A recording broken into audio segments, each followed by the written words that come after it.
ઘણા બધા ઇન્સ્ટાગ્રામના અકાઉન્ટમાં તમે સેલેનોફાઇલ એવું વાંચતા હશો, ઘણી જગ્યાએ બિબ્લિયોફાઇલ એવું પણ વાંચતા હશો. તો હવે સેલેનોફાઇલનો અર્થ શું છે?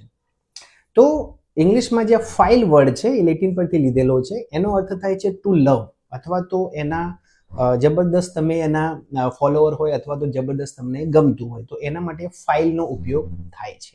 તો હવે જે સેલેનોફાઇલ છે એનો અર્થ થાય છે મૂન લવર. જે પણ લોકોને ચંદ્ર ગમતો હોય તો ચંદ્ર જોવો ગમતો હોય, રાત્રે એમને ત્યાં બેસી રહેવું ગમતું હોય તો એ લોકોને કહેવાય છે સેલેનોફાઇલ. એના સિવાય છે બિબ્લિયોફાઇલ. તો બિબ્લિયોફાઇલ એટલે શું કે જે લોકોને બુક ગમે છે અથવા તો જે લોકો બુક લવર છે એ લોકોને કહેવાય છે બિબ્લિયોફાઇલ. પછી એના ઘણા બધા એક્ઝામ્પલ છે, જેમ કે ઝેનોફાઇલ છે, જે બીજા લોકોના કલ્ચર જેને ગમતા હોય છે એને ઝેનોફાઇલ કહેવાય.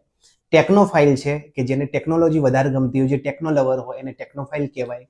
ઇન્ડોફાઇલ કે જેને ઇન્ડિયા ગમતું હોય એને ઇન્ડોફાઇલ કહેવાય. સિનેફાઇલ કે જેને મૂવીઝ ગમતા હોય એને સિનેફાઇલ કહેવાય. ઓટોફાઇલ કે જેને જે વ્યક્તિ પોતાને જ બહુ જ ગમાડતો હોય, જેને પોતે એકલા રહેવું ગમતું હોય એવા વ્યક્તિને ઓટોફાઇલ કહેવાય. તો બહુ સરસ વર્ડ છે, તમે તમારા વોકેબ્યુલરી લિસ્ટમાં એડ કરી શકો. સેલેનોફાઇલ, બિબ્લિયોફાઇલ, ઓટોફાઇલ, ઝેનોફાઇલ.